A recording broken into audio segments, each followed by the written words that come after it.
you've been in the mortgage business now since 2006, and then you said so obviously figuring out this Google system or getting reviews was really helpful, but you also had to build a team at some point, I'm assuming. So tell me about what did that look like, and how did you figure out how to put your team together so that you could support a $100 million business? I mean, that's been the biggest, source of constant tweaking.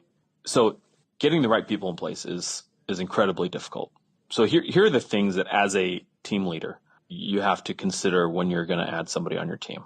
A, what are they going to do? B, does what they're going to do fit their areas of strength? C, I'll go to 3 because I'm going to lose my alphabet here in a second. So 1, 2, 3, does what their strengths are actually match what they like to do? Somebody might be really, really good at digging ditches, but they might hate being outside. Right. Does that actually match with what they're passionate about? 4, what is their growth plan? So are they willing to come in like entry level and then you have a specific plan for how they're going to move up? 5, what are you going to pay them? 6, does what you're going to pay them match with what their expectations are and what they need to live on? 7, how are you going to structure their pay? Is it going to be more variable? Like, are they cool with having bigger highs and lower lows, or do they value stability? 8, who's going to take on the variability? Is it going to be me as a manager who's paying it, or are they going to take on that variability? And what's the combination there? So usually there's some sort of combo of, base plus bonus type of thing. So you have to match that to what your expectations are and what their expectations are. 9, what are their actual, how are they going to fit within their actual role within the other teammates? Like how are those people going to interact?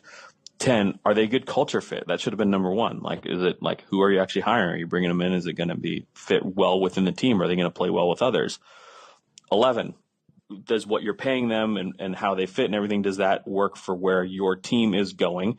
12, does that fit economically within where the market is at? Can you afford them? Are you growing into them or hiring them because you're already busting at the seams, or somewhere in between? And even if you line up all 12 of those things, there's probably 4 or 5 more that I'm not even thinking of. Did you just come up with that list? Like, do you have that written down in front of you, or is that just out of your head? No, I just top of my head. Oh my goodness. So here's what I'm going to do. Anybody listening to this, we're going to put that into a PDF so you can grab it on the site, because that was awesome. Like, honestly, it's a really helpful, like, I can't believe that, like, it's like literally shake you in the middle of the night, wake you up. Okay, what kind of things do you think about for hiring an employee? Oh, I got 12 things. And I'm like, what? Well, I mean, all those have to it's really, really complicated to come up with, to determine who to bring on, how to bring, and then